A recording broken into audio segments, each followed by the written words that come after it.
नमस्कार, India voice देख रहे हैं आप और मैं हूं आपके साथ शिवम दुबे। बुलेटिन की शुरुआत करेंगे। सांसद अफजाल अंसारी को इलाहाबाद हाईकोर्ट से बड़ी राहत मिली है। इलाहाबाद हाईकोर्ट ने गैंगस्टर मामले में अफजाल अंसारी को राहत दी है। आपको बता दें कि इलाहाबाद हाईकोर्ट ने 4 साल की सजा को रद्द किया है। इलाहाबाद हाईकोर्ट ने गाजीपुर की ट्रायल कोर्ट के फैसले को पलट दिया। तो वहीं अफजाल अंसारी की सजा रद्द होने से उनकी संसद की सदस्यता बरकरार रहेगी, यानी कि अफजाल अंसारी सांसद बने रहेंगे।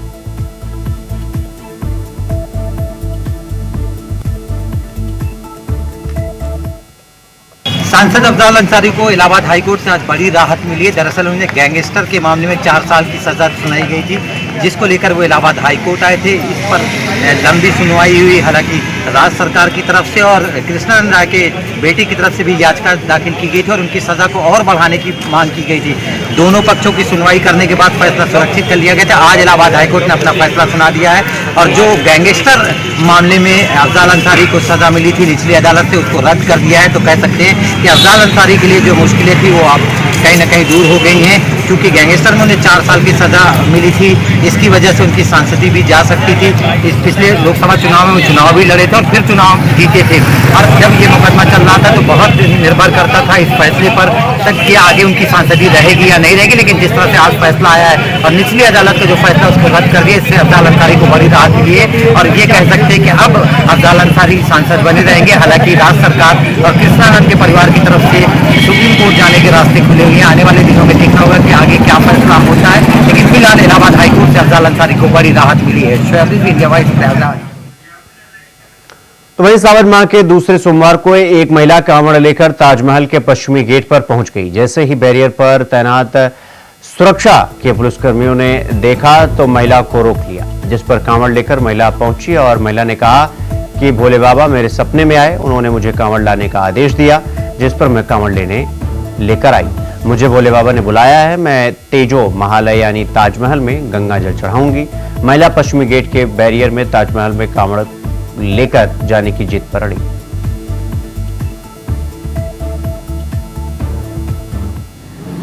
मैं तेजो हिमालय पे जे कांवड़ चढ़ाने के लिए आए हैं।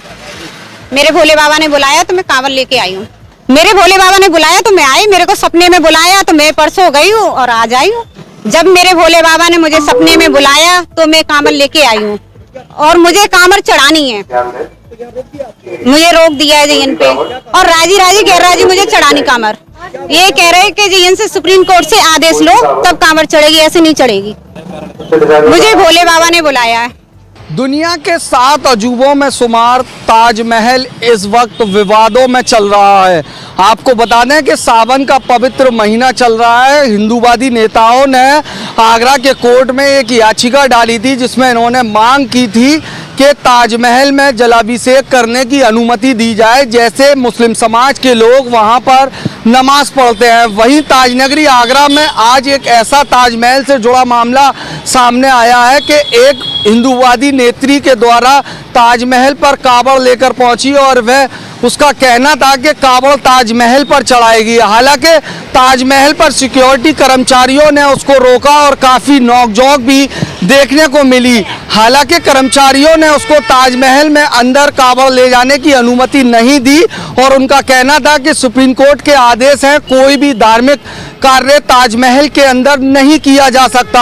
हालांकि लगातार इस तरीके की मांग आगरा में हिंदूवादी नेताओं के द्वारा उठती रहती है कि ताजमहल तेजो महल्ले है और सावन का पवित्र महीना चल रहा है, इसी को देखते हुए जलाभिषेक करने की अनुमति दी जाए। वहीं भाजपा नेत्री भी लगातार ताजमहल के पश्चिमी गेट पर कर्मचारियों से अड़ी रही और उसका कहना है कि मुझे ख्वाब में भोले बाबा दिखे हैं और उनका कहना है कि ताजमहल के अंदर कांवड़ लेकर जाऊंगी और वहीं कांवड़ को चढ़ाऊंगी। अब देखने वाली बात होगी क्या कर्मचारी ताजमहल में अंदर जाने की अनुमति देते हैं या नहीं। अपने सहयोगी शोएब के साथ जीशान अहमद, इंडिया वॉइस, आगरा।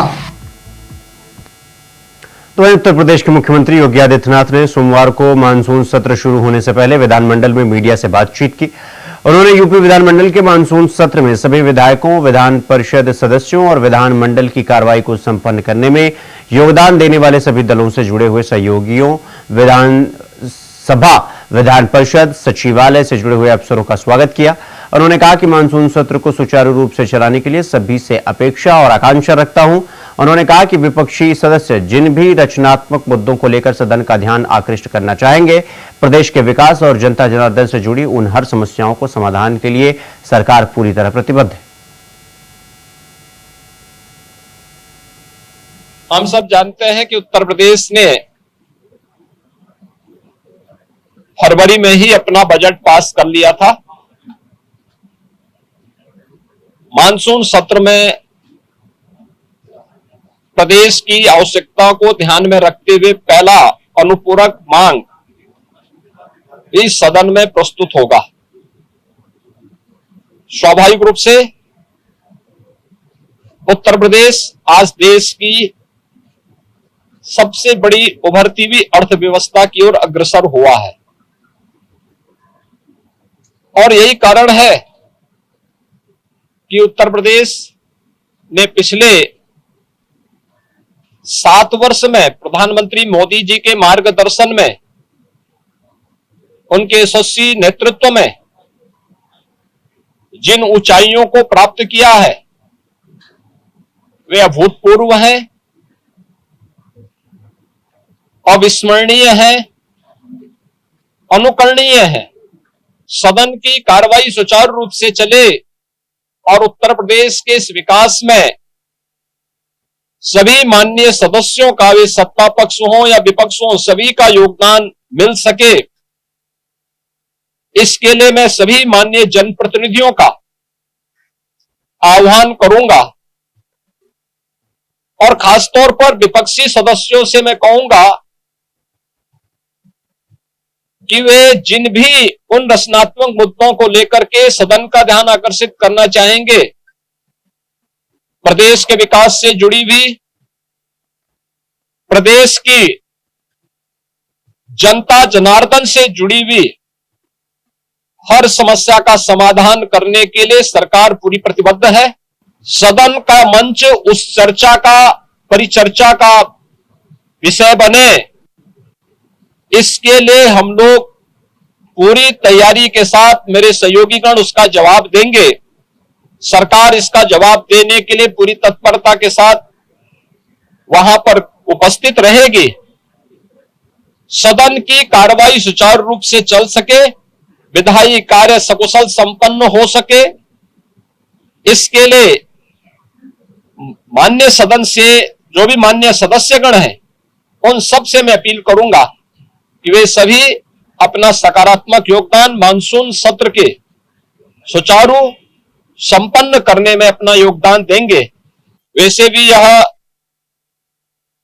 देवादिदेव महादेव का पावन मास सावन मास है और सावन मास में बड़े पैमाने पर हमारे जो शिव भक्त हैं, वे सभी शिव भक्त इस पूरे मास में इस कार्यक्रम के साथ जुड़े हुए हैं। तो सावन मास में एक तरफ शिव भक्तों की कांवड़ यात्रा और दूसरी तरफ जनता जनार्दन की सेवा के लिए निरंतर प्रयत्नशील हमारे जनप्रतिनिधिगण उनसे जुड़े हुए मुद्दों को लेकर के, प्रदेश के विकास से जुड़े हुए मुद्दों को लेकर के, प्रदेश के जुड़ी हुई किसी समस्या को लेकर के सदन के मंच पर जो भी, पटल पर जो भी बातें उनके द्वारा रखी जाएंगी, उन मुद्दों पर एक सकारात्मक बहस के लिए सरकार पूरी तैयारी के साथ है। तो रुकेंगे एक छोटे से ब्रेक के लिए। खबरों का सिलसिला जारी है, फोन लौट रहा है। ब्रेक के बाद एक बार फिर आप सबका स्वागत है। मेरे साथ रुक करेंगे अगली खबर की ओर। श्री कृष्ण आराध्य राधा रानी पर विवादित टिप्पणी करने वाले महाशिव पुराण कथावाचक प्रदीप मिश्रा का मामला अभी ठंडा ही हुआ था कि वृंदावन के एक और कथावाचक महामंडलेश्वर ने माता सीता के स्वरूप पर भद्दी टिप्पणी कर बवाल मचा दिया है। वृंदावन के परिक्रमा मार्ग स्थित श्री राधा किशोरी धाम में रहने वाले महामंडलेश्वर इंद्रदेव महाराज ने रामलीला में माता सीता और भगवान राम का किरदार निभाने वालों को लेकर बेहद विवादित बयान दिया है, जिसमें लोगों की आस्था को ठेस पहुंची और धार्मिक भावनाएं भड़क गईं।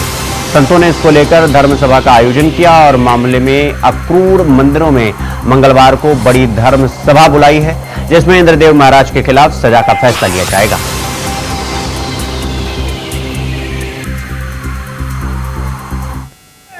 भगवान श्री राम और माता सीता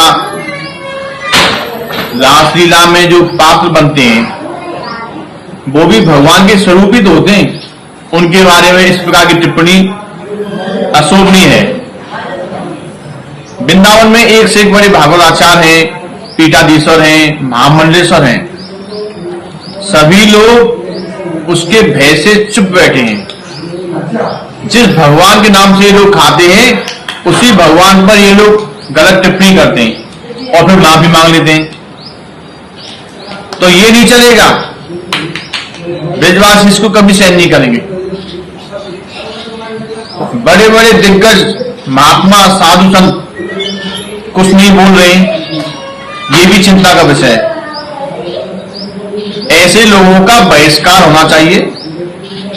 जो भी हिंदू मुस्लिम हमारे सनातन धर्म के आराध्य भगवान के बारे में, ग्रंथों के बारे में गलत टिप्पणी करे, उन पर मुकदमा दर्ज होना चाहिए और उन्हें सजा मिलनी चाहिए।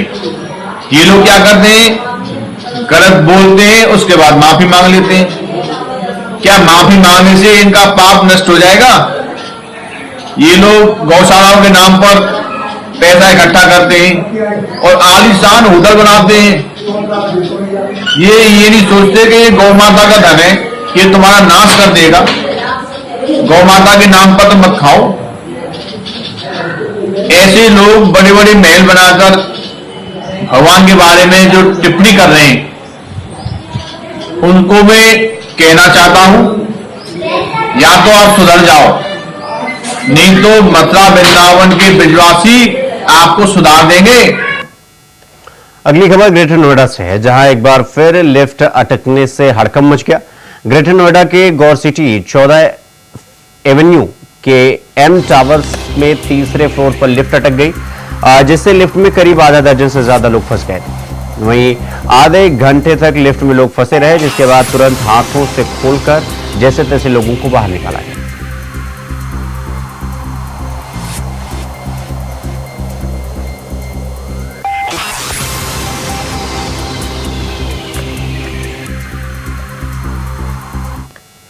तो वहीं फतेहपुर में थरियाव थाना क्षेत्र में आईजी ने अवैध धर्मकांटे पर छापेमारी की। आईजी हाईवे किनारे अवैध रूप से संचालित धर्मकांटे पर कार्रवाई की। सरिया उतारते हुए 3 ट्रकों को पकड़ा और कई लोगों को हिरासत में लिया। छापेमारी की सूचना पर उच्च अधिकारियों के साथ कई थानों की फोर्स जो है वो मौके पर पहुंची और अवैध कांटे पर चोरी से ट्रकों से सरिया खरीदा जा रहा है।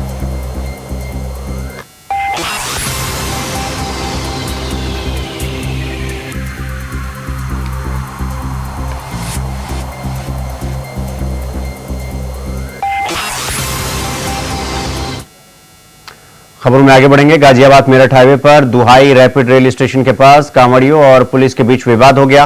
पुलिस ने एक कांवड़ियों को टक्कर मार दी थी, जिसके बाद कांवड़ियों ने गुस्से में आकर पुलिस की गाड़ी में तोड़फोड़ कर दी। कांवड़ियों ने लाठी डंडों से पुलिस की गाड़ी का शीशा तोड़ दिया और फिर उसको पलट दिया।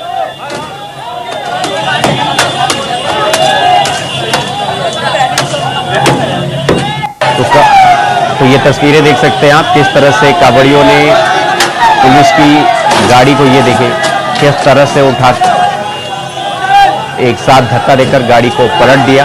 गाड़ी के साथ तोड़ की गाड़ी के शीशों को तोड़ दिया। और ये देखें, ये लगातार तस्वीरें हम आपको दिखा रहे हैं किस तरीके से कांवड़ियों ने पुलिस की गाड़ी को पलटा और कांवड़ियों को टक्कर मारने के आरोप में ये सब कुछ हुआ।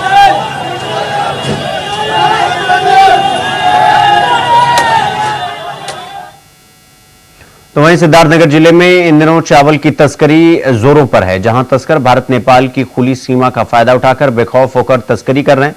नेपाल में भारतीय सामान ले जाना और नेपाल से भारत में बहुत सारे सामान लाने का यही खेल कोई नया नहीं है, बल्कि तस्करी का यह खेल पूरे साल लगातार चलता रहता है।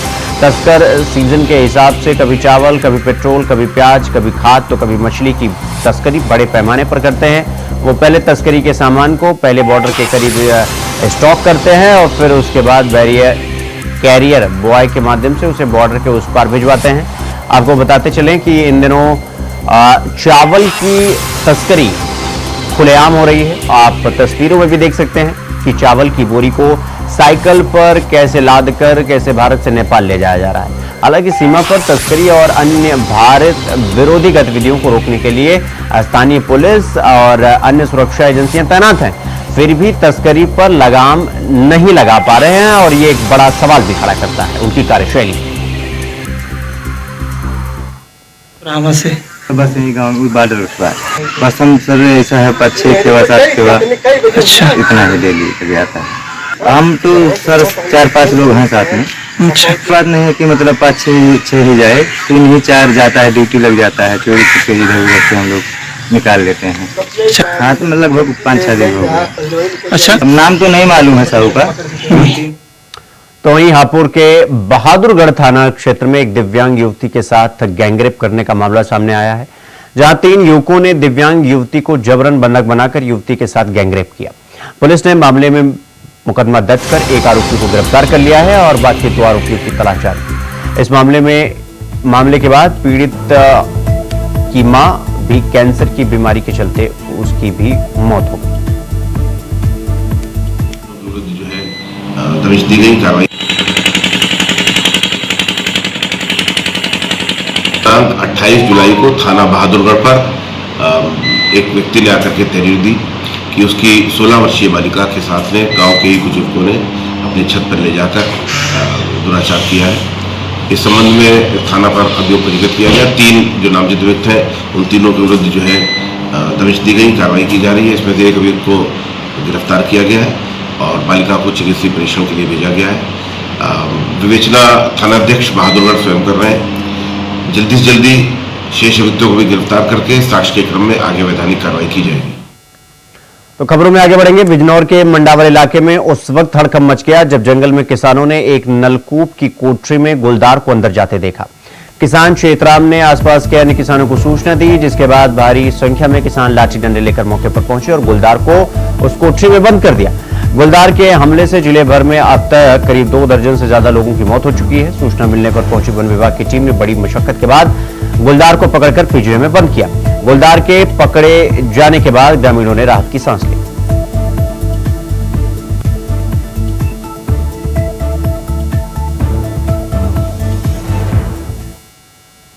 तो जहां एक तरफ लोग धार्मिक भावनाओं को भड़काकर हिंदू मुसलमानों को लड़ाकर अपनी राजनीतिक रोटी सेकने का काम कर रहे हैं, तो वहीं मोहब्बत की नगरी आगरा से हिंदू मुस्लिम भाईचारे और सौहार्द की तस्वीरें सामने आई। कांवड़ लेकर जा रहे शिव भक्तों पर उत्तर प्रदेश मुस्लिम महापंचायत के लोगों ने फूल बरसाए और भीषण गर्मी में उन्हें ठंडे पानी के साथ शरबत भी पिलाया। मोहब्बत की नगरी आगरा में पूरे देश में अमन व अमान के साथ रहने का पैगाम दिया। उत्तर प्रदेश मुस्लिम महापंचायत के लोगों ने महात्मा गांधी रोड स्थित रावली महादेवी मंदिर के सामने अपना स्टॉल लगाया और शिव भक्तों को खिदमत की। शिव भक्त भी मुस्लिम समाज से स्वागत और सम्मान पाकर खुश नजर आए। गंगा जमुना तहजीब देखनी है तो ताजनगरी आगरा से आपको डायरेक्ट तस्वीरें दिखा रहे हैं। यहाँ पर उत्तर प्रदेश मुस्लिम महापंचायत की ओर से शिव भक्तों पर पुष्प वर्षा की जा रही है, वहीं शरबत भी यहाँ पर पिलाया जा रहा है। हमारे साथ उत्तर प्रदेश मुस्लिम महापंचायत के लोग हैं, जो मुस्लिम समाज के लोग हैं, आगरा में शिव भक्तों पर पुष्प वर्षा कर रहे हैं। एक हिंदुस्तान की बेहतरीन तस्वीर ये सामने आगरा से देखने को मिल रही है। हम बात कर लेते हैं। भैया क्या नाम है? मेरा नाम नदीम नूर है, सरपंच उत्तर प्रदेश मुस्लिम महापंचायत। नदीम जी, आज पुष्प वर्षा की जा रही है शिव भक्तों पर, क्या कहेंगे? देखिए, सबसे पहला पैगाम है, मजहब नहीं सिखाता आपस में बैर रखना, हिंदी है हम, वतन है हिंदू सिता हमारा।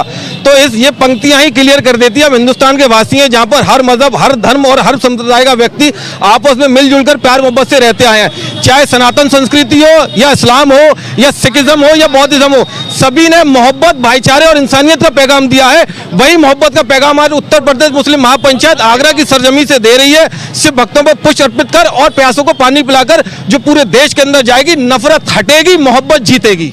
वहीं अगर हम उत्तर प्रदेश सरकार की बात करें, अभी कुछ दिन पहले एक आदेश आया था नेम प्लेट को लेकर, हालांकि सुप्रीम कोर्ट ने रोक लगा दी है, क्या कहेंगे?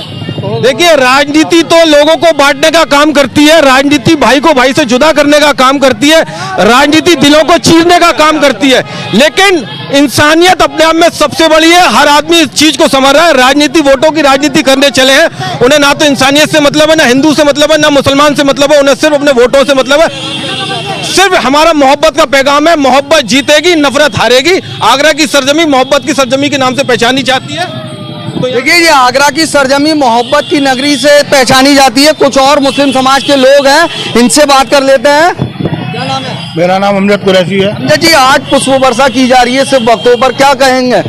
देखिए, आगरा जो है मोहब्बत की नगरी है और यहाँ से गंगा जमुनी तहजीब एक जो है कायम होती है। तो उसी गंगा जमुनी तहजीब को कायम रखते हुए ये आज सिर्फ वक्तों के ऊपर उत्तर प्रदेश मुस्लिम महापंचायत की जानिब से हर साल की तरह इस साल भी जो है पुष्प वर्षा कर। तो वहीं सावन के दूसरे सोमवार के दिन रामनगरी अयोध्या में भगवान राम के पुत्र कुश के द्वारा स्थापित सिद्ध पीठ नागेश्वर नाथ पर शिव भक्तों की भारी भीड़ देखने को मिली। सुबह 3 बजे से ही भक्तों की लाइन लगनी शुरू हो गई। श्रद्धालुओं द्वारा शिवलिंग पर बेलपत्र, धतूरा, घी, शहद और शक्कर द्वारा अभिषेक किया गया और सावन के महीने में सोमवार का दिन भगवान भोलेनाथ की पूजा अर्चना करने के लिए विशेष माना जाता है। सावन के दूसरे सोमवार को भी जिले भर के शिवालयों में आस्था का सैलाब उमड़ पड़ा और आज सावन का दूसरा सोमवार। तो सावन के दूसरे सोमवार में राम की नगरी में जन सैलाब उमड़ा हुआ है। लोग सरयू में स्नान करने के बाद जो है नागेश्वर मंदिर का दर्शन भी कर रहे हैं और साफ तौर पे यहाँ पे भक्तों का तांता लगा हुआ है। भक्तगण अपनी मन्नतों को पूरा करने के लिए सावन के सोमवार में आते हैं और अपनी मन्नतों को पूरा करने के लिए भगवान भोलेनाथ पे जो है पूजा अर्चना करते हुए नजर आते हैं। तो मैं दिखाना चाहूंगा कि कैमरा पर्सन से कि आप देख सकते हैं कि यहाँ पे भक्तगण आए हुए हैं और लोग शंकर भगवान का जो है पूजा अर्चना कर रहे हैं, पुष्प चढ़ा रहे हैं, बेलपत्री चढ़ा रहे हैं और है कि यहाँ पे कई भक्तगण जो है पूजा अर्चना करते हुए नजर आ रहे हैं। वजह यह है कि जो सावन का दूसरा सोमवार है, यहाँ पे लोगों की भीड़ लगी हुई है और अयोध्या में जो सरयू स्नान करने के बाद जो है लोग भक्तगण जो है भगवान भोलेनाथ का जो है पूजन अर्चना भी कर रहे हैं। और यहाँ कुछ भक्तगण भी हैं, उनसे भी हम बात करते हैं कि क्या कहोगे कि आज सावन का दूसरा सोमवार है। ये सावन का दूसरा सोमवार है जिसमें यहाँ भोलेनाथ की पूजा होती है। बहुत ही मान्य है। मुदौली क्षेत्र में तराई क्षेत्र का सबसे बड़ा लगभग मानना जाना मंदिर है और यहाँ पे मान्यताएं पूरी होती है। क्या कहेंगे आप पूजा अर्चना करने के लिए आई है? सावन का दूसरा सोमवार है। हाँ, दूसरा सोमवार है, बहुत शुभ माना गया है सावन का सोमवार, इसीलिए यहाँ पर भीड़ लगी हुई और भक्तजन पूजा में लगे हुए हैं। तो यहाँ पे और भी भक्तगण, उनसे भी हम बात करते हैं कि आप देख सकते हैं साफ तौर पे कि यहाँ पे पूजा अर्चना करें। क्या कहेंगे दादा, आज सावन का दूसरा सोमवार है? सावन का दूसरा सोमवार है, भोलेनाथ की इच्छा है। लोग यहाँ से कम 150 साल पुराना मंदिर है। यहाँ पे साफ तौर पर देख सकते हैं जिस तरीके से भक्तों का तांता लगा हुआ है। लोग भक्तगण यहाँ पे दर्शन पूजन अर्चना करने के लिए आ रहे हैं और यहाँ पे देख सकते हैं कि इस तरीके से सुबह से ही भीड़ लगी हुई थी। यहाँ पे लोग पूजन अर्चन करते हुए नजर भी आ रहे हैं और यहाँ के बगल भी दिखाना चाहूंगा कि देख सकते हैं कि बाहर जो है सुंदर पक्का तालाब भी बना हुआ है। लोग स्नान करने के बाद जो है पूजन अर्चन करने के लिए आते हैं और इसी मान्यता है कि यहाँ पे जो भी भक्तगण अपनी सच्चे मन से अपनी पूजा अर्चना करते हैं, उनकी मन्नतें भी यहाँ पे पूरी होती हुई नजर आ रही है, क्योंकि जो सावन का सोमवार है वो अपने आप में भी एक विशेष महत्व रखता है। सहयोगी रमेश पांडे के साथ विनय मिश्रा, इंडिया वॉइस, अयोध्या। तो बुलेटिन में फिलहाल अभी के लिए बस इतना ही। देश और दुनिया की तमाम खबरों को देखने के लिए देखते रहें इंडिया वॉइस। नमस्कार।